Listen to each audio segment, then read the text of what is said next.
All right, fucking A. Yeah, so stop with the cussing and all Whacking that. off. Oh, I thought you were gonna tell me not to jack off or something. No, by all means, jack off in the chat. We're all. Just want to say thank you to the listeners who have been in the chat for the last 5 minutes, anxiously awaiting our show. All five of you, six of you, who have been anxiously waiting for the last 5 minutes. We had a technical difficulty, so now we are good to go. Welcome to You Had Me at Bigfoot, as King Cracker would say, the best kind of dumpster fire. And in the chat, we obviously have Mike in Manitoba, King Cracker, Jay Coop. The gang's all here, it seems like. We got a couple people, I'm sure, who are not talking yet. And welcome, of course, V. And welcome to myself as well. I feel like I've earned a welcome. And I don't know if you guys can see my hat. Can you see my screen, V? Are you able to see my screen? Yeah, I can. I can see Okay. it. Kind of. It's just really small because it's on my phone. Yeah. So, I mean, you sound fine, so that's good. At least we'll be able to, be able to everyone will be able to hear you talking. Can everyone hear me and V in the chat as well? But yeah, you can see my hat. I know that's one thing that we wanted to talk about. V, you specifically said you wanted to address this, and especially the shot for today. We wanted to address Oh yeah. what happened in the political world today. Did you want to take the wheel on that one? That old fuck. That old bastard. He dropped out. Well, one of the old bastards, not both of the old bastards, but the more decrepit one, the one that looks more old. I guess ancient is probably the right word. But Bernie Sanders dropped out of the race, so now it's just Biden and Trump. Did you ever think that? Didn't we've been calling this for months now? We've been calling that Bernie would drop out and that he was going to go and he was going to take his money. Well, I'm sorry, his money. Everybody at home's money, right? Who has been contributing to him. He was going to take all their money and abscond into his fourth house, right? And that whoever was, it didn't matter at the time. I think we even said whoever it was going to run away with the Democratic nominee. Not that it matters. This is one of those like not midterm, but like mid-presidential situations where like it doesn't matter who runs because typically presidents get the full 8 years because everyone's like, well, fuck it. Either he's doing really well, we're going to give him another 4 years, or he made a lot of promises and he did a lot of stuff, so maybe he'll do more in the next 4 years. So like typically people they get their 8 years and everyone gives them the benefit of the doubt. So, and I think Trump, we're going to see that with Trump. So whoever they threw, it didn't matter who they limped to the barn with in the DNC, they're going to lose anyways, and it's going to be hilarious. It's going to be like an Al Gore type situation with Joe Biden. So I did want to toast to that. Let's knock that out because I've been day drinking all day and I gotta get this liquor in me now so that like at some point during the show maybe I can puke and it'll be hilarious for the viewers at home. So to Bernie Sanders' fourth house, should we go with that? Fucking A. Drinking my delicious Silencio. I can't say enough good things about this. It's delicious. I'm not a tequila drinker, but this stuff is actually really good. I'm a big fan. Tastes like I think the first time I drank it on the air, tasted a bit like a leather shoe. Was what I called it, and still does. But it's a delicious leather shoe, and I highly encourage you guys to get out there and try some. But yeah, other than Bernie Sanders dropping out of the race, that was a bit of good news this morning. I'll tell you what. I knew he wasn't going to make it, but it's always nice when like your dreams come true, especially early on in the day. And I got that message on Facebook. A friend of mine posted, "Bye, Bernie," and I was like, "Oh, poor Bernie probably got coronavirus." It was my first thought, right? Because an elder gentleman like him getting the coronavirus, there's no bouncing back from that. So, and then I was checking the news, and it still hadn't even dropped in the news. I don't even know how my friend found out about it. He must have had some obscure news site, but yeah, come to find out, we actually broke the story on Twitter before it started trending, if you can believe that. So when did you hear about it, V? It was just like probably a little bit before you texted me. My dad was the one. My dad, he sent me a text. He was like, "Looks like I got my wish," because he wanted to see Biden and Trump duke it out. And basically, he was like, he was like, now I get to see Trump totally squash Biden in the debate, because Man. Biden's just like this fumbly old man. Like he stumbles over his words and he like speaks gibberish most of the time. I mean, and that's gonna be hilarious because Trump he chooses his words deliberately, so he's just gonna make him look like an asshole. And I'm really looking forward to that too, as is my dad. So he texted me that, and then you like shortly after you were like, "Did you hear?" And Yep. I was like, "Did I?" I hadn't talked to you all day in like a day and a half, and then that bit of good news hit, and I thought, you know what, I need to spark up the conversation, and maybe I'll spark it up with a little Bernie dropping out of the race, and like I said, it couldn't have come at I needed a little bit of good news this morning. Like I said, I had already been day drinking, so I Nice. I just wanted some news, right? And Hmm. and then my day drinking turned into mourning, right? Because I'm mourning right now with the Burn Bros, right? They're very upset that, and I love our Burn Bros, okay? I love them because they want change, they want radical change, and I can't blame them for wanting radical change, right? Um, but most of them are so inactive that they put their faith in a 90-year-old Muppet, right? In Bernie Sanders. And then they just throw money at this millionaire in hopes of this radical change rather than getting out there. And yes, I am advocating for people to take to the streets. Understand this. Like in 1775, how did we take control of our nation? We took to the streets, right? And I'm encouraging people, the type of people who were like donating to Bernie Sanders are the kind of people who won't take to the streets, right? So I'm encouraging people to get out there and do like that civil disobedience and whatever it is that you want to do that you feel is going to make change. I encourage you to do that, because what did we see that fella who just endorsed Joe Biden from the Black Caucus? Uh, he Yeah, nice. It's hard to say without laughing. But he and you know what I don't see? I don't see a white caucus in Congress, and that's a little frustrating. It's a smaller caucus, okay? It's smaller. um Yeah. but he Uh, endorsed Joe Biden, and he was a civil rights activist back in the 60s, right? And when Bernie claims to have been out there doing all this civil rights activity, and he and Joe Biden, the guy who was like anti-black people like his entire career in politics, got the endorsement from the Black Caucus.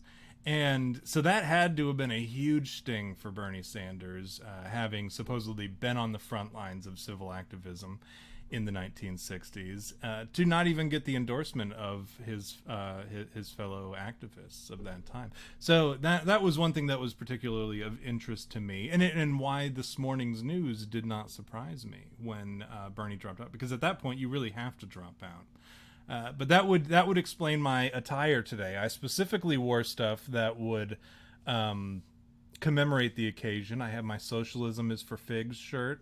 I have my "Socialism sucks" pin on my hat, and I have my "Make America Great Again" hat. Because not only I want to say this with all sincerity, I have a lot of friends who are Burn Bros, and I love you guys to pieces, and I want you guys to get out there and fight for what you want, right? I want you to get out there and get involved in this radical activism, and if what you want is like this extreme radical left, you got to sell me on it, because I'm easily sold, right? I'm this conspiracy theorist, so I'm a foot in the grave and a foot in the flat earther situation here. So like I can go either way on most issues, right?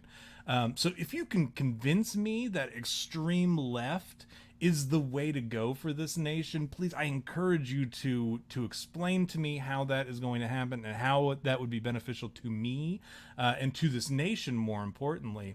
And I will fight right alongside you if the values are in place, and the plan, you have a plan, and if I even talked to Dave, for instance, Dave, right? he and I do not agree politically on many aspects, on like all aspects, right? About Dave Outlandish, right? Yeah, right. And I even texted him the other day because we talked about this last week about this stimulus package, right? And how furious I was about the stimulus package. Obviously, I was not. I was a little more cavalier on the show because that's just the nature of the show. But in a private chat, I was a little more furious with Dave because Dave and I have these heated debates, but then we also have heated discussions too that are more meaningful and useful and productive. And I talked to him about, I said, hey, when are we overthrowing the state? Give me a save the date because I need to know. Like I will fight alongside you, friend. Like like when homeboy the elf and then the dwarf or whatever are on Lord of the Rings, they're like, well, would you fight alongside? I never would have thought I would have fought alongside an elf. And he's like, what about side by side with a friend? Like that's kind of the situation that Dave and I are in. And never would we have fought together on the same political So battlefield, you're like right? Gimli and he's like Legolas, is what you're saying. Yeah. Gimli and Legolas. I couldn't remember their names. Um, but and believe me, I'm as much as a nerd as the next guy. I just, for whatever, like I said, I've been day drinking. I was talking to a friend earlier, and I even said when Biden dropped out, I can't wait to talk about Biden dropping out. And he's like, Biden, and I was like, I've been day drinking. Just let it go. At least I'm not. Hopefully, I don't go on the show and immediately like fuck that up and be like, oh man, and Biden, But blah. you're all saying all that stuff about like your buddies or Dave's like and like get out there and take to the streets, and yet everything like your entire being and like your entire appearance just antagonizes. It just totally antagonizes the left. Everything about me is offensive to the political left. Like not a single thing about me is appealing where they'd be like, "Oh yeah, he's on our side." Except maybe the beard, because like I could pass as a hipster if I wore a scarf and shit. But and I do have like very thick rimmed glasses, but I could probably pass in that regard. But at the same time, I'm like, look, man, I'm against big government. You're against this government. Let's work together. let's try to figure something out here. And I think that's where like Dave and I can kind of meet have some kind of like common ground. Like there are some problems that we need to address, and if you guys are too afraid to take to the streets, because Lord knows I'm not afraid to take to the streets. If I have to, I'll fight whoever. I'll fight anybody.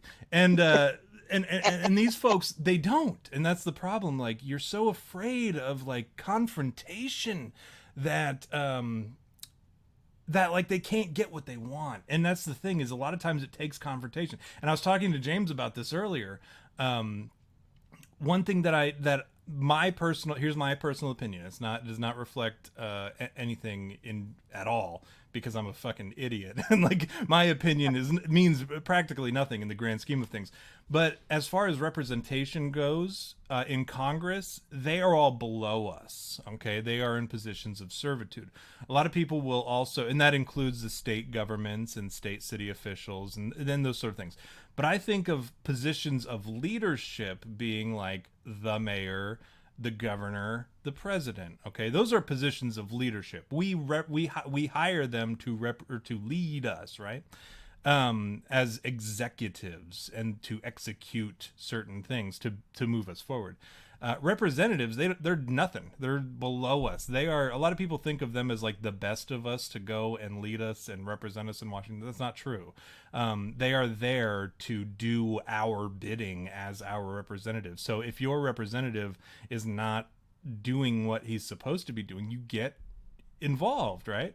And then you have the Supreme Court, which is the third branch of the government, and the Supreme Court serves the Constitution, right, and including the constitutions of the states and the laws of the state. So the representatives in Congress are, get on them, right? And you got to take, if they do something that's jacked up, get on them and take to the streets. Do it. Like that's what that's what activism is about. Activism is not about getting on social media and posting a meme, right?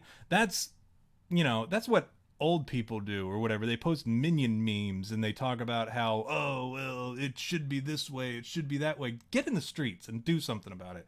I'm so tired of, I'm so absolutely sick of it. And like we hear about like Wisconsin, right? I'm gonna rant. All right, let me rant. Wisconsin, right? They have their election, their primary election this past week, yesterday, as it were. And people were bitching about not being, they were like, oh, we have to go vote in the middle of a pandemic and we have to wait in line for like all day to go vote to practice our constitutional right and blah, blah, blah, blah, blah. But the thing is, like weeks leading up to yesterday, they were allowed to get absentee ballots emailed to them by the county clerk. They were also allowed to vote early. Hold on. Who's calling? All right, you there, V? All right. I'm here. Okay, all right, welcome back. But people were bitching about not being able to vote, and they could have gone out and early voted. They could have curbside voted, right? All you had to do was pull up, vote. You didn't even have to get out of your car, right? And that's what, and then people are, yesterday, they're posting they're posting selfies of themselves in their mask in line, like this god-awful, horrible, super long line, extending all the way to the polling place. And these folks, they're complaining about not being able to vote. And I'm like, well, didn't you have like multiple weeks? I know Ohio is the same way. They have like 3-4 weeks of voting where you can go in at any time and vote. And we pay poll workers to sit there throughout that month to take votes. And like people are complaining that on the day of, all of a sudden they're not able to go vote because there's a They're gonna vomit. Yeah, no, I'm sorry. I had to burp in the middle of it. And I'll tell you what, if I'm ranting, if I'm really going on a rant, I'll yak and then I'll just come right back up and I'll get right back to it. But that's what frustrates me. And what frustrates me more is that if you knew what went into your right to vote, crying about having to stand in line would be the furthest fucking thing from your mind. Like, look at the guys who drafted the Constitution and signed it. They had to sneak in over the course of like several months to sign this document that we base our entire nation on. And they were like facing persecution and being murdered by British soldiers the whole time. And you're sitting out here complaining because you have to wear a mask and stand in a line to vote. Like, come on. If you're not willing to die for your vote, then you need to fucking stay home. Period. End of story. And that's my rant for today. V, tell us something fun and interesting because I got myself all fired up. I don't think anybody else at home is like sharing in my passion. But... You're all worked. I think it's hilarious. Well, I think what it comes down to is just the conviction. Like if you don't have convictions about your beliefs, then they're not beliefs and you don't really give that much of a shit about it. I like that. There's this on the Punisher series on Netflix. Have you watched the Punisher series? Did we talk about the new, the one that's on Netflix, the Punisher? Are you there? Yeah, I'm tracking it. I never watched it though. Okay, so there's this great scene, right? There's this Democratic guy running for office or whatever, and he's running on the platform that he's like he's like against gun violence and like he wants all this gun control laws and shit, but then his life is in danger, so he hires all these like bodyguards, like gunned bodyguards, and he tells the leader of his like bodyguards, he goes it would be really bad if someone saw you carrying a gun and like it's against my platform. And the guy goes to him, he goes, these beliefs of yours, are you willing to die for them? Yeah. And it's clear that like, no, he's not, so it's not that big of a deal.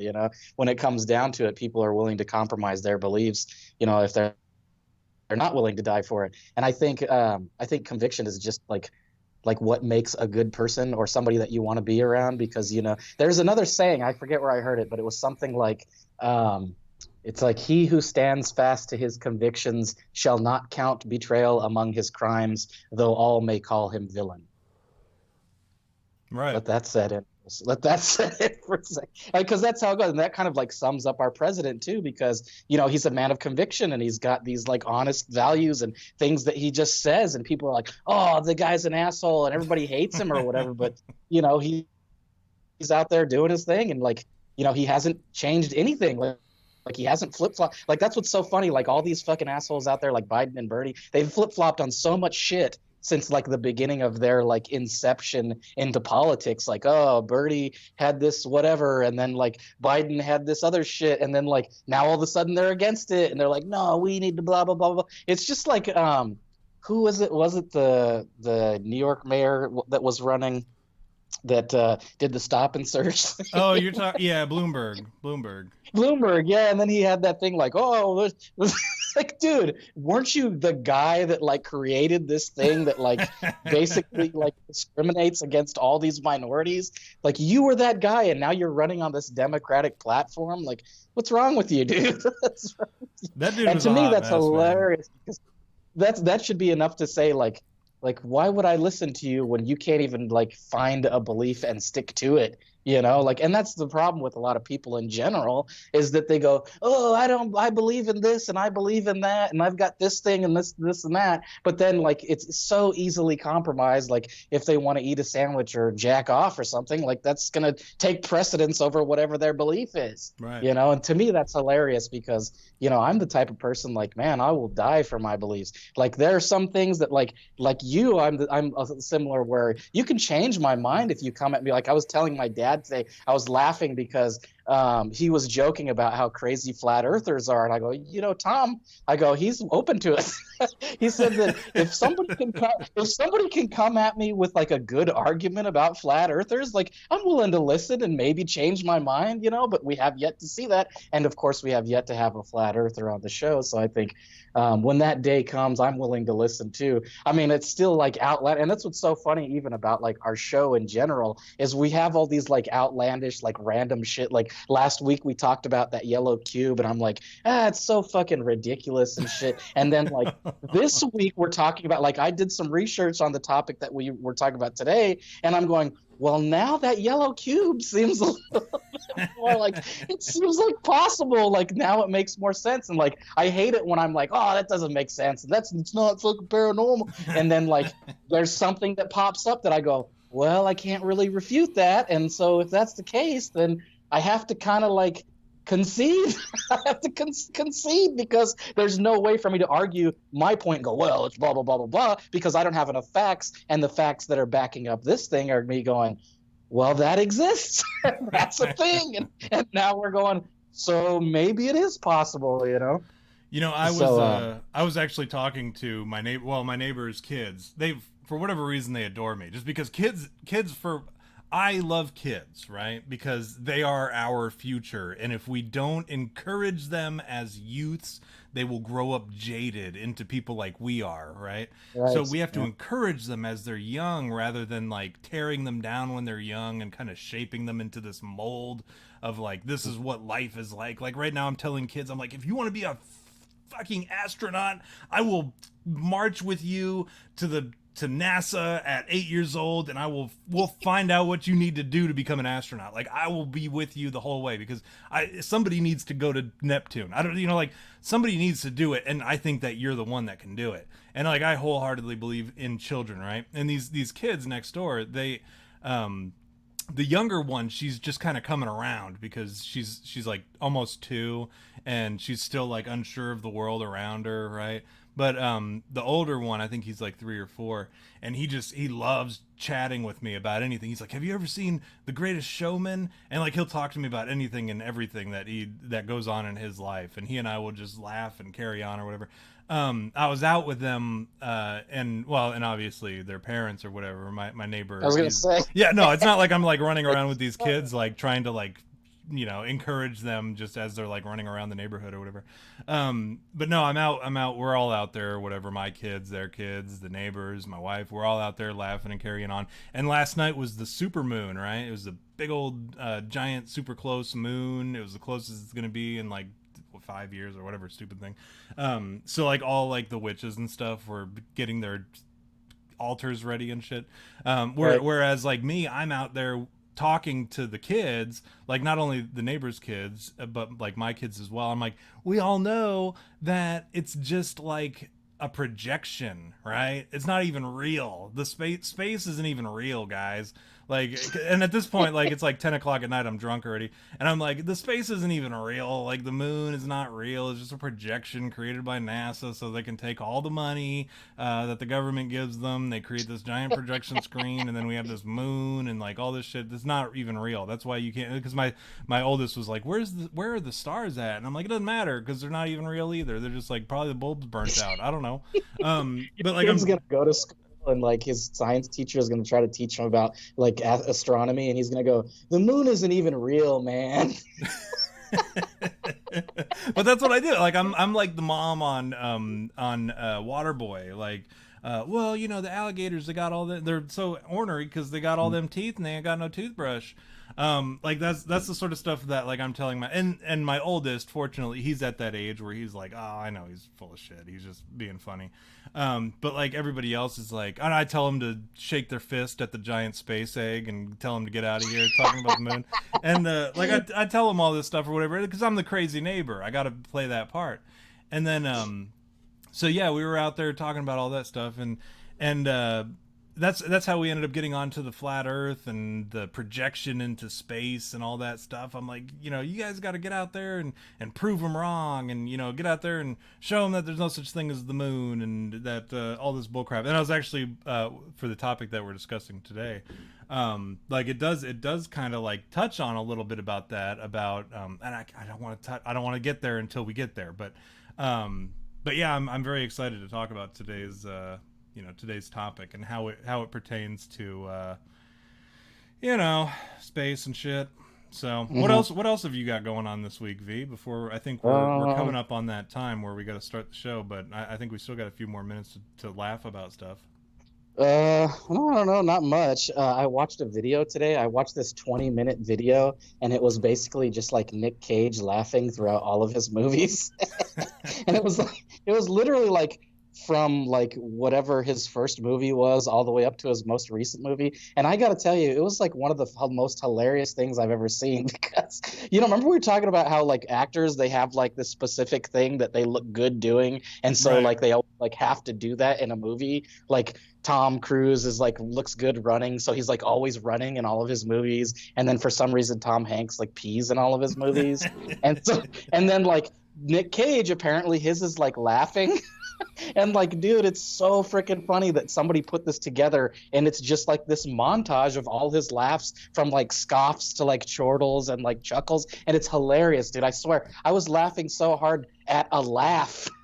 Which, if you think about it, like laughs are pretty funny. Like, have you ever had a buddy that like when he laughs, like you inevitably laugh even if it's not funny? It's just because their laugh is so funny. Well, it's like, contagious. Yeah, or like, what about this? Like, you're trying not to laugh, and then somebody goes, and then you inevitably laugh because they're trying not to like laugh, but then it's funnier because of the sound that it makes. Right. That's what I did. That was like the gist of it. I know you're aware of like my project and everything that's going on with my pilot TV show that I've been working on for years now, and we may have found a financier, which is going so far so good, going well. The great thing, I think, the good news for me is that we've solidified the team from Archer, all the artists from Archer. Jay Lee and his crew and all them, the Secret Sauce Studio, and they're going to do all our animation. So I'm really excited about getting into that and like finishing this project up because, man, I'm like dying to get started on this. And so I know I let the cat out of the bag on that. I know a lot of our listeners has probably had no idea. They have no I don't idea. think we've never talked about it on the air. Like I think we've purposely steered clear of talking about it just because probably because it was still kind of up in the air. But yeah, now I don't know. Do you want to like, I don't want to say plug it, but like, do you want to like kind of like go a little bit deeper into it, or are you happy with that? Yeah, sure. No, I don't mind. Yeah, well, I've been working on this anime project of my own. It's like it's a fantasy story. It's anime, so there's that. But I wrote it myself, and like I've been trying to get some traction on it, like going forward. And I've made all the connections, and I've got voice actors, some really actually notable voice actors, people that are one of the ones that I love name dropping. This one is that dude Jameson Price. He's the one that did the Mortal Kombat that you like, the finish Finish him. him. He's also been in like every anime that you've ever seen in your life, like literally from Akira up until like every video game, like anime video game now. And he has like the coolest voice. I think the most notable voice that he did was he was Chad on Bleach, which is a super popular anime if you don't know. And then we've got some other pretty cool voice actors. There's some people that I've been talking to, and then Tim Dadabo, our Oh favorite. man, I love that guy. Yeah, he's the coolest dude. And he's he what does he do? He does the He's Allspark or whatever. done. Yeah, he's like the little robot guy on Halo, and then he also does. He did Rocksteady Oh yeah, on that's right. I knew it was Ninja something. Turtles, and Right, then he right, does a right. lot of like if you've got kids, anybody in the audience who has kids, if they watch Nickelodeon, right? And I watch Nickelodeon. I'm gonna be honest. Like I still watch SpongeBob and shit. He does the voice of like the commercials that like those little plugs in the middle of the um yeah, in the middle of the shows, like the TV spots for like Yeah, yeah, yeah, yeah, coming yeah. this season on Yeah, yeah. Nickelodeon, you can find such and such. He does that voice. He does. I mean, he does a Oh shitload. He yeah, did. that's He right. did Mickey or not Right. Mickey Mouse. He did Speedy Gonzales for the new Yes, Looney Tunes. that's my favorite one. He did that song that was the Queso Bandito, and I love that. Yeah. But yeah, so we've got a few good voice actors attached to the project now, and then we're starting to get some art. And then like the biggest thing was like I've been talking to these dudes. The basically he's the illustration director on Archer, and he's been a friend of mine for a few years now, since our old project with your buddy Chet. And now he's raring to go to come work for me and do all this stuff. So we're gonna have some really primo art for the show once we get going. But yeah, I think we found an investor, and like once we get everything going, I should be able. I'm hoping to get the what's the word that I'm looking for? I'm hoping to go into production in July, like ideally, like early July at the latest September, with like a year of hopefully not a year, but ideally like a year long production. But yeah, I'm really looking forward to that. That's the big thing I think that's going on right now. But other than that, pretty much just hanging around the house in my bathrobe. This COVID shit has me stuck at home. And then they did this, like they apparently in my city, like you have like the county, like you have to wear a mask now before you go out. So like, which baffles me. And we talked about this because it's like, first of all, how can you enforce that? Like, there's no masks anywhere right now. Like nobody has masks, So you go somewhere and I see like people wearing masks, but then there's other people just randomly like not wearing masks, and I'm going, how could you possibly enforce that? But then on top of that, like, isn't everybody gonna look like some kind of like old Western bandits? Like you could literally go to like any gas station with a mask and hold them up, and they're gonna draw a picture of what you look like, and it's gonna be like everybody else because everybody's wearing a mask right Yeah, he now. was wearing a white T-shirt and a black bandana. Oh, that Yeah, narrows it down to about half yeah. the He county. was he was wearing a surgical mask, which like Stupid. everybody is wearing surgical masks right now. Yeah, I But went to yeah, I went to Sam's Club and I was the only one not wearing a mask. Like if everyone else wears a mask, I figure I'm good to not wear a mask, right? So I kind of defeated that whole thing. We don't have a mask restriction where you have to wear it in our county yet, so I was able to just kind of like roll in. And I hate Sam's Club. Like after I started going to Costco, Sam's Club's kind of like a dirty refugee camp for old men. So like I try not to go there, but they do have some good snacks there. So I have to go there occasionally. hey, Jay Coop in the chat is asking if we can make a short episode about us two, which is funny because we actually are working on a show about us too. That's like another thing that we're doing. We have another side project that we've been working on too. We even have art for that as well. So that's something that you might see later on. Yep. You might Yeah. see that later on too. I'll maybe well yeah, I was gonna say maybe I'll post it tonight, but we'll see. We'll see if you guys behave. Like I tell my kids, right? See if you guys behave. Um no, yeah, so that's yeah, I guess we can address that then cuz yeah, cuz we had been working on that for forever Yeah, and then that's scripts. naturally as soon as like we get the finance guy or whatever, I get a Mhm, call from the chaplain. If you guys remember, I was fired on my first day of being a chaplain for the chaplain residency a few months back, and mhm. which was hilarious. Uh, by this the guy who's like the chief of the chaplain services. I got fired, right? I got offered the position. I showed up on the first day, got fired. Um, and I don't think I'll ever live it down with Mike in Manitoba. He still harasses me about it. But I get a call yesterday or the day before, whatever, that morning, and I'm still sleeping, right? And I get a call, and it's this chaplain again, right? Not the guy who fired me, but the guy who offered me the Right. job, the gig in the first place. Hmm. And he's just carrying on, and he's talking and talking about. He's like, "Hey, how you doing? How you doing?" And I felt so bad because like I kept meaning to call him and just check in and see how he was doing, like genuinely, like, "Hey, are you how are you dealing with this COVID business or whatever?" Because they work in a hospital, and how have things been? Blah blah blah blah blah. Never got around to it. So I regretted it as soon as I saw his name pop up on my thing. I'm like, ah, crap. I can't like, be like, oh, hey, yeah, I've been meaning to call you, because that's like the equivalent of like, you weren't valuable enough to me to call and check on or whatever. So, I'm talking to him or whatever. He's asking how the family's doing and so on and so forth. Basic rapport building shit. And then all of a sudden he's like, hey, I got a 5-unit residency coming up. If you want it, it's yours. I'm not going to offer it to anybody else. There won't be any kind of complications this time. He's like, if you want it, it's yours. I want you to sit on it, think on it, sleep on it, talk to the old lady, see what she says, so on and so forth. And he's like, I'll send you some stuff on Thursday. So I'm like, yeah, okay, I'll talk to you.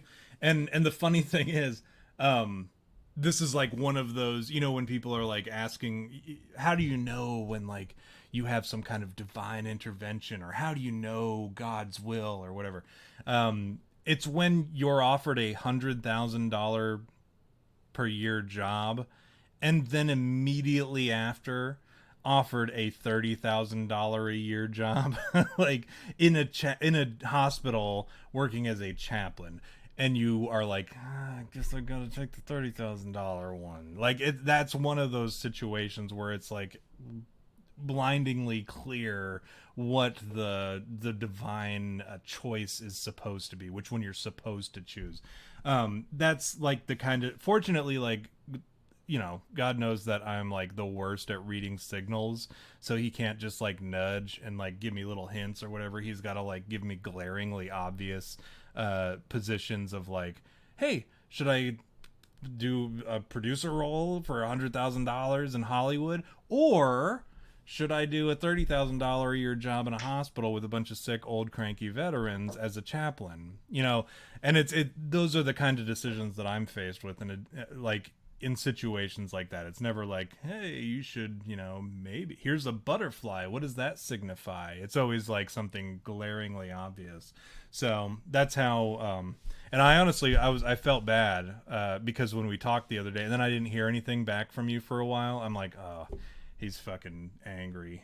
I'm not gonna bother I went him. silent. Yeah, I was like, I'm not gonna bother him today. I was like, I'll let him, I'll let him think about it or whatever, and then No, you know what? Actually, it's funny that you mentioned that, because I brought the whole thing up to my dad, and he actually was like, man, he's like, he said this similar to what you just said about how like the calling, and like sometimes you got to do the former rather than the latter, and like he also said this. He's like, that job's gonna end at some point too, and like at some point you can come back.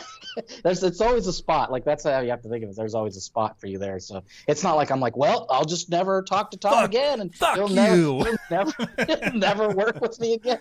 No, it's nothing like that. Like as far as I'm concerned, like there's still plenty of projects to be done, and years from now we could be, sitting in the office, joking around like Matt Stone and Trey Parker. Good Lord willing. So Yeah. on that topic, let's move into our All right. topic for today. You know what I realized as I listened to the episode? I do this a lot, where I pound the table, and like when you watch the video, you can hear it like all the time. You'll hear a thump, thump, and like a reverberation of the microphone or whatever. So like I need to stop doing that. I need to like keep my hands under the. I don't know what I need to do, but I need to like not be hitting the table, especially when I get like on a rant and I'm like, oh, and these, ooh, these Democrats, ooh. That sort of stuff. I need to avoid that. So if you hear me pounding on the table, just get on to me. But also, by the way, in the chat, welcome Buzz Busby, Noni Shy, Mr. Tachanka, aka a Target. Always a fun one to say. Jay No Coop, Dirk Sturmer this week. no Dirk Sturmer. That's a shame. That's another fun one to say. I know. I just like saying it, Dirk Sturmer, Dirk because it Sturmer. sounds like a penis thing to me. Every time I think Dirk Sturmer, it's got to be something to do See, with I always think Wang. it's like a slow kid at like Disneyland or Disney World or whatever. Now that they have Star Wars, they can be like, "I want to go see Dirk Sturmer." You mean Darth Vader or the Stormtrooper? What do you need? What do you need, Yeah. kiddo? What do you? So what are um, we talking about this week? I mean, I know what we're talking about, but why don't you tell us, V? Because today it's kind of a carryover from the last episode because it is. Yeah, it we really we is. we purposely we touched on it briefly on the last episode, and then I said, "Hey, we're not going to talk about it today because we're going to do it on another episode. Tune in next week." And so that's what we're doing today. What are we talking about today, V? The Higgs boson and the God particle, right? Mm-hmm. That's part And of it. Yeah. and the CERN, right? Is it CERN, right? Correct. The European Organization for Nuclear Research, That's what it stands CERN. for, right? Yeah, which doesn't make any sense because how is there a C in front of that? Like, well, how does that acronym make sense at all? I think it's like a French and Switzerland thing because I think those are the two Ah, countries it runs between. It's literally yeah. like the CERN. I'll give like a very very brief thing, and then you can take it because I know you got probably Wikipedia open, right? I do. I Okay. do this time. I was Um, perusing it earlier, but it's Greek, man. It's like reading like math. There's so much math involved in this shit. and we're not worried about the math. We're talking about like so dumb guys like me can understand. Um, like I'll study astrophysics and quantum physics and stuff all day long as someone can translate it into words. As soon as they're like, well, here's the mathematical equation, I'm like, turn the page, like I'm not worried about that. I don't understand it, and like you will never be able to paint a picture for me using mathematical equations. I understand that's how we kind of like imagine things that are in deep space and how we imagine things that are at the subatomic level, but like it won't ever make sense to me. Like I'll let you guys theorize about it and then I'll read your theories in like the abstract. But so like CERN, what they did was they set up this gigantic what's called a Large Hadron Collider, and it's this big oval or ellipses shaped tube that runs, and it's 27 kilometers long, and it runs underneath France and Switzerland, I believe. And I mean, I could be totally fucking wrong, but it's between two countries. Anyways, it's 27 miles, and it's like several.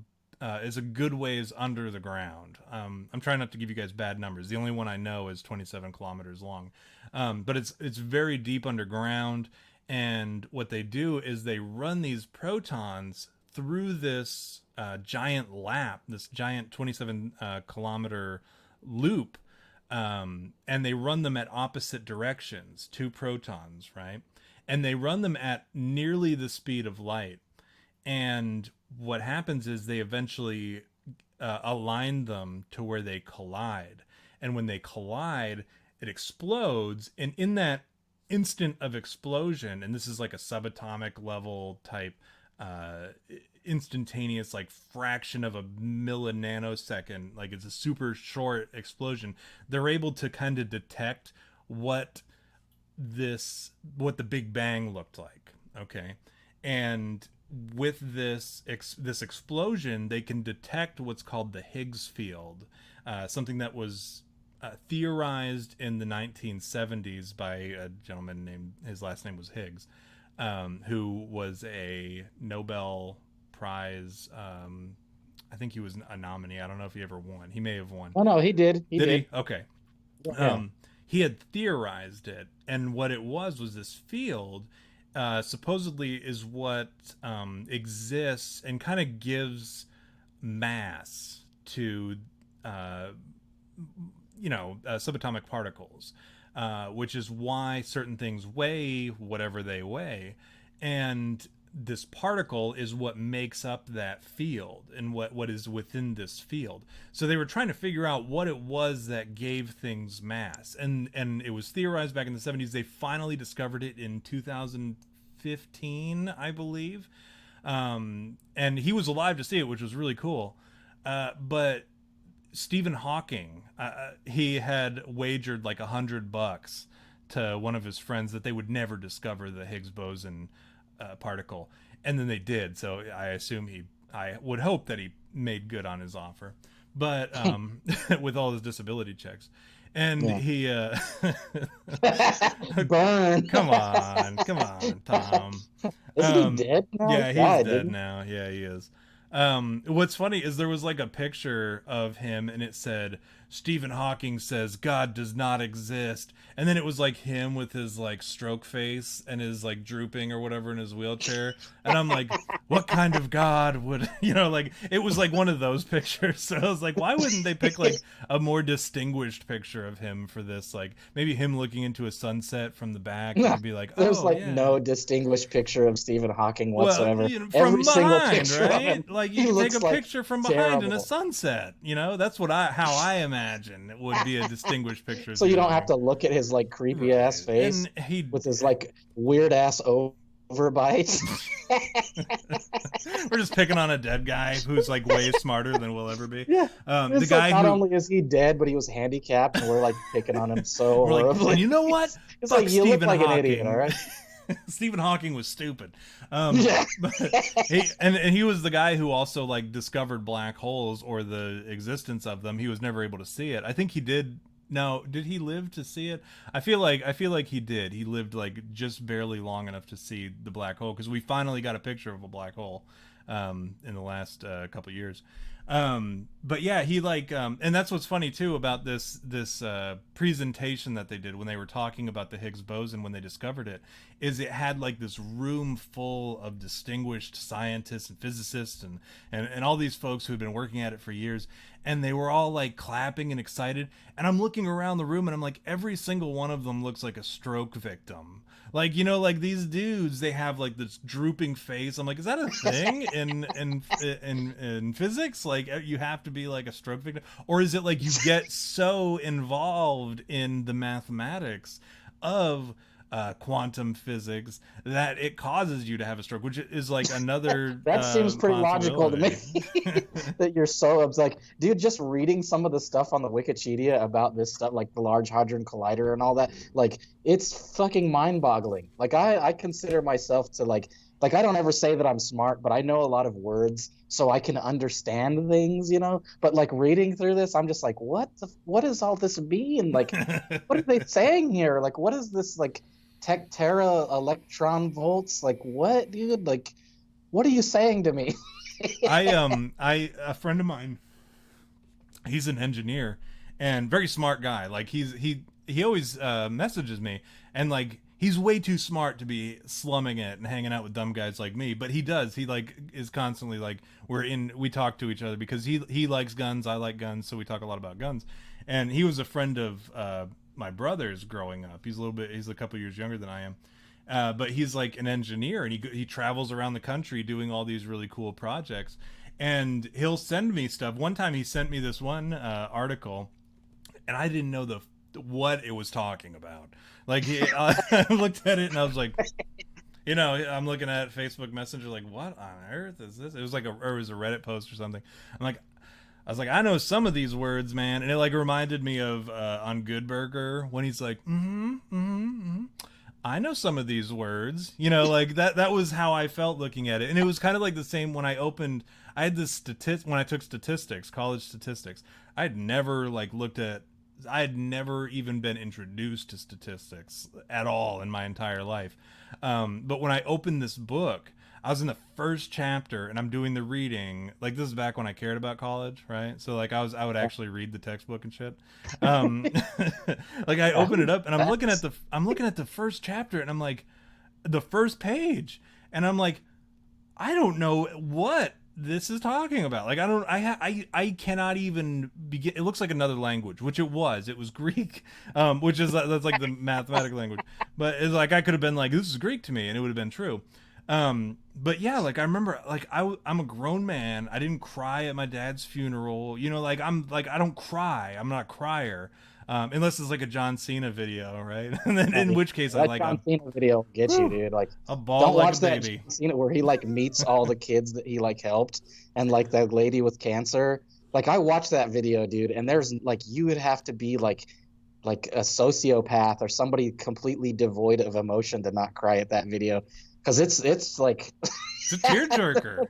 it You know, really is, dude. I was telling James about. I was trying to tell James about the video, and I started crying. I was getting choked up. I was like, I'm gonna try to tell you what happens in the video. I can't, but I might get emotional, and I did. I was like, can't do it. I was like, you're gonna have to watch it. I'll send you the link.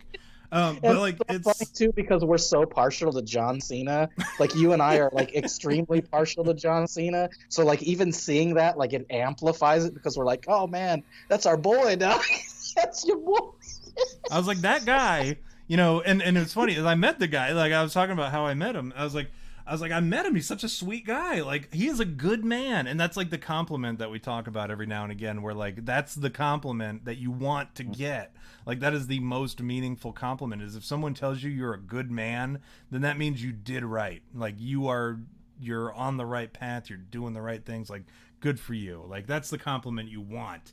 And John Cena is like, he personifies that. He's got like the most Make-A-Wish Foundation things accomplished or whatever. He's like if someone calls him up and is like, hey, my son's not dying but he's sick, he's in the hospital, can you come visit him? Yeah, like, he'll show up. Like, he's just that guy. He's like the entire Marvel Avengers in one man. He like $2 million this year to like the VA, dude. He just like loves the troops. Like, he loves the troops and is constantly supporting them. Like, I love that. Like, that to me, that's like huge, dude. Like, anybody that is like a notable celebrity that supports the troops to me is like, yeah, that's a good person, you know? No, I agree. And like, But a lot of people, they don't like the war. That's fine. Like, nobody likes the war, right? Like, and yeah, you get a lot of people who are like very angry about the war in Iraq and Afghanistan, the never ending, like that. No one likes that. No one liked Vietnam, but like, we had those Vietnam vets come back and got shit on. Like, that's right. unacceptable, right? So like, at least, we learned the lesson from that, and we were like, hey, it's not the war, it's the troops. And like, so he never talks about that. And I guess that's how James and I got on the conversation. We were talking about like, political preferences or whatever, and he said something about John Cena. Well, oh no, he said one of his friends wrote in Stone Cold Steve Austin on the last election, and I said, well, that's Republican, we count that. And then he said something about John Cena, and I'm like, I do my absolute best to not ever like learn any celebrity that I care about. I try not to learn their political affiliation, because then it kind of like, it taints them in my mind. Right. Yeah, And definitely. and so I was like, I've never learned John Cena's. I don't care. I hope I never learn about it. But that's the thing, is he doesn't talk about it. He doesn't sit there and like, Orange Man bad, and oh, we need to Yeah. do this and this and this. Like, that's another thing that I like about him, is he's like, hey, I'm just an actor. I'm a wrestler. I'm a guy who just likes to motivate people. Like, that's one thing. So that's the one thing that everyone should take. And you know what? We'll end the episode on that. John Cena. Yeah.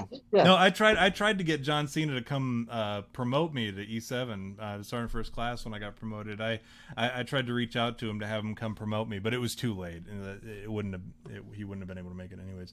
But so the Large Hadron Collider. Go ahead and I guess the point that I was making was, I opened up my statistic book, and like, I wanted to cry, because I didn't understand it. And like, and that's not something that is normal of me. Is like, I don't cry. And I certainly don't cry when something doesn't go my way. And that's kind of how I felt as I opened this book, and I'm like, I don't know what any of this means. Help, and that I got a C. Well, I got a D plus in that class, but because I was using tuition assistance, you have to pay it back if you get a D or lower, or a D plus or lower. So I had to like write my professor and be like, dude, please give me a C minus. Like, give me that push that I need over the C minus line, so I don't have to pay this shit back. And he did, which was cool. But that was the only class I ever got anything other than an A in, I think, because I got that damn the D plus in statistics. So go ahead and tell us about the Large Hadron Collider and CERN, and stuff that we need to know in order to move forward from it. Right. Well, I'll read, but I'll pretend like I already know this. Apparently, the purpose of the Large Hadron Collider is that many physicists hope that the Large Hadron Collider will help answer some fundamental open questions in physics, which concern the basic laws governing the interactions and forces among the elementary objects, the deep structure of space and time, and in particular, the interrelation, I don't know what that word, between quantum mechanics and general relativity. Data are also needed for high energy particle experiments to suggest which versions of the current scientific models are more likely to be correct, in particular to choose between the standard model and the Higgsless model, and to validate their predictions and allow further theoretical development. So apparently, okay, so this is what I'm gathering. And it's interesting, they're like this kind of freaks me out. And we talked about this before, is there's this like they're basically creating like a small black hole so they can study antimatter. Mm-hmm. And like, you know how terrified I am of black holes because like there are these roaming black holes, like, and we talked about this, like the 14 most terrifying things in the universe, and like one of them is that there are these things roaming black holes that just like wander around the galaxy, like obliterating things, like just gobbling up planets and like everything. And like the craziest thing, like when I saw that video about them, I was like, oh well, we don't have to worry about that. And the guy was like, yeah, and then there was one that was in the Milky Way not too long ago, and I'm going, Yeah. oh my god, like we could be sucked in by a black hole, and that's in the galaxy. But these people here, they're creating a mini black hole, which, like, come on, like, any of your science fiction television will tell us that that black hole could get out of control. And the next thing we're just obliterated. So to me, that's pretty terrifying. But the implications of it are kind of like crazy. Like, I mean, basically what it is a particle accelerator, right? That's what it is. It's a Essentially, particle yeah. accelerator. And so like there's some interesting implications that like lead into like our theories and like conspiracy stuff and like things that we don't know about that could exist. And I think the most interesting thing is what we were talking about last week with the yellow cube, which seems so ridiculous. Like when we were talking about it last week, I was going, no, I couldn't buy into it. Like, no, like, come on, like, no, like there's no way this It's thing. not But then paranormal. yeah, it's not paranormal. And then I started reading about this today after you sent me all the info, and I was like, well, if you put it like this, it kind of makes sense that there is something, because this is like a way to discover that, like at the very least, discover like how to travel between dimensions, how to time travel, like all of that stuff. Like I believe, and this is just my opinion, is that like once we've like really unlocked the secrets of antimatter and like black holes, I think that like that's where we'll understand the universe. Like there's so many things about the universe that we don't understand, like not just antimatter but dark matter and like all this other stuff that like is out there that exists that we don't know anything about. And like black holes to me are like crazy, dude, because like nobody knows much about them. We just know that they exist, and like what happens when you go through one. Like it could be the wormhole, for all we know. Like all of a sudden you're on this other side of the universe, and that's Right. just how it is. And like, could you imagine being able to harness that and then have your own wormholes? And if that's the case, like if you are capable of harnessing like black holes, and theoretically those black holes are wormholes, then it makes sense that you could travel to dimensions or see other times, or whatever, time travel. All of that stuff becomes like a reality, which mind blown. And so once I started reading all that stuff, I was like, well, I guess this yellow cube thing doesn't seem so ridiculous anymore. But there was a lot of stuff that like I just didn't understand. Like Yeah. going through the Wikipedia, I was just like, what does all this mean? Like there are words that like I go, these aren't even English words. They can't be, like what the fuck does this even mean? But that's my take on it, and that's kind of the gist of what the Hadron Collider is. The one thing that I didn't really understand, which maybe you can clarify for me, is why do they call this Higgs boson the God particle? Good question. Do you really not know it, or are you just leading Yeah, into a? no, I really do not know. I don't understand why are they calling it that? So many scientists, especially the ones that were involved in it, would call that sensationalism. Okay, Right. and that would be because like when there's always that joke where like the doctor saves somebody in surgery. They do this like 12-hour long surgery, and they're like dripping sweat, and they come out and they're like, "Oh my goodness, we were able to stabilize them." And then they're like, "Oh, thank God." And then the doctor's like, "Really?" Like it was me that saved him. Like it kind of like it took away from the scientists' discovery, right? And they were very, very proud of it, which they should be. It's a monumental accomplishment to discover anything, especially in quantum physics, and be able to observe it. So a lot of scientists were really pissed off about it. But the whole purpose of it was not necessarily to be like, to take away from scientists, right? It was more because that particular particle that they were looking for, this Higgs boson, existed and is what kind of like was responsible for a lot of the expansion or a lot of the stuff that was going on during the Big Bang.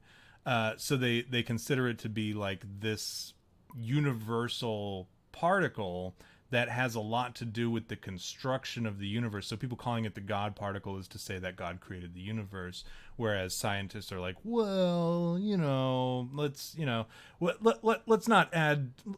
go crazy with this. Let's just stick with what we can observe and blah blah blah blah blah. So by calling it the God particle, we're kind of taking away from the discovery and adding a bit of sensationalism to it, and so on and so forth. So they didn't like that. But the fact of the matter is, like, as far as like if we want to call it the God particle for the purpose of saying that like it is what was responsible for the creation of the universe, then yeah, but okay, that's kind of like people associate God creating the universe. Now we have this scientific particle that did that or was part of that process. Okay, yeah, whatever. I mean, if they don't want to call it the God particle, that's fine. We refer to it as the Higgs boson, but we affectionately refer to it as the God particle, offline. But that was the thing with the Higgs boson. They're trying to. I think we talked about this briefly a moment ago. Like my memory is already fading. How like they can trace back to, or maybe I was talking to James about this. They can trace back to like 1/quintrillionth of a second of the Big Bang, but they don't know what happened before that, and that's what they're actively trying to figure out through the various sciences. And this was a big part of it. This solved a lot of questions, and I don't know how much further it got them, but it helped them to kind of determine what happened along the way. And I heard you mentioned dark matter, which a lot of people maybe don't know about, but it takes up like what 94% of the universe or something. Like I don't have the number off the top of my head, but it's like a substantial amount of our universe is dark matter, and we don't know what it is. And that's what, now that they've discovered the Higgs boson particle, they are now trying to figure out what dark matter is, and that's what they're using this Large Hadron Collider, which is like to be expected. I mean, the thing was designed, right, to figure out what this Higgs boson particle is and try to observe it. And now they discovered it, but it's like a $9 billion a year operation that of course they better get back to work and find something else to do with that damn Large Hadron Collider. Right. But they're trying to figure out what dark matter is, and what dark matter is theorized to be is, from a scientific standpoint, when you have like a solar system, you've got your large object in the middle, i.e. like a sun or whatever, some kind of large object with a gravitational pull that keeps everything in line.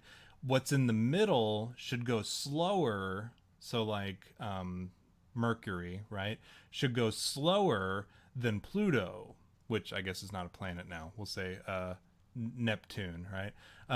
Neptune, it should go slower than Neptune, but the thing is, Neptune moves much slower than Mercury, and Mercury will just zip around the sun, whatever, but Neptune just kind of takes its time all the way around the sun. Now, what they've determined that to be is there has to be some kind of resistance caused by something in the universe that is slowing it down.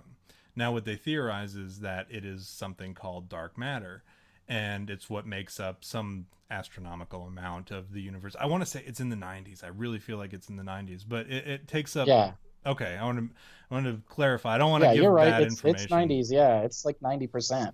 Um, and that's what they're trying to figure out now, is they're trying to figure out what that was, because the more they can figure out, I think even if you look at the CERN website, one of the things that starts it out is like, the more we know, the less we know, because every time they learn something new, they're like, well, now we don't know what this is. Now we have to try to figure out what that is, and which is kind of like in line with Heisenberg's theory of like, uh, not only is the universe stranger than we know, it's stranger than we can know. And I know I say that all the time, but that's kind of where we're at, as far as every time they make a discovery, we realize how little we actually know and how much more we need to study, because now we have all these other things that we have no idea what on earth that is, or what in the universe that is. And you were talking too about that black hole passing through the Milky Way. The funny thing is, like, I The used roaming to black holes. right. I used to be terrified of like, or I used to have this idea in my head of like the Milky Way being kind of like in the scheme of things, a small whatever. But I'm a tiny human being on a floating rock or whatever, through flying through, hurtling through space, around a, Yeah. you know, a gaseous star. Like my Don't talk limitations about of gas, man. my Don't limitations. tell me about gas. I've been over here holding one I had to in. Don't throw in a worry. fart joke. One of our fans actually was telling me that his wife was laughing about the fart jokes we made last week. So like, I'm glad some of like our fart joke stuff like is what's landing. But Yeah. yeah, like as a small teeny tiny speck in the universe or whatever, I was thinking that the Milky Way galaxy was a pretty small thing. Like it was something that I associated, I guess, like the next larger thing from a solar system, which it kind of is.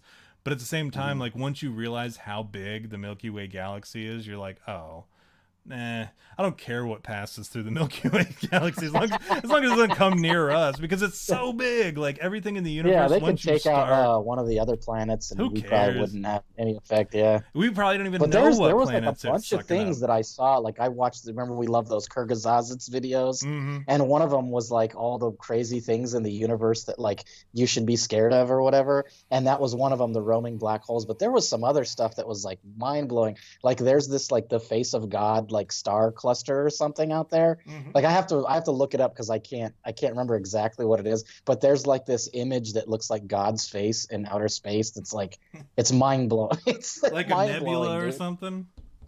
I have to look it up. Let me see if I can find it. All right. Well, while you're doing that, I'll talk about something else, because there was something that I did want to touch about, or that I wanted to touch on a little bit.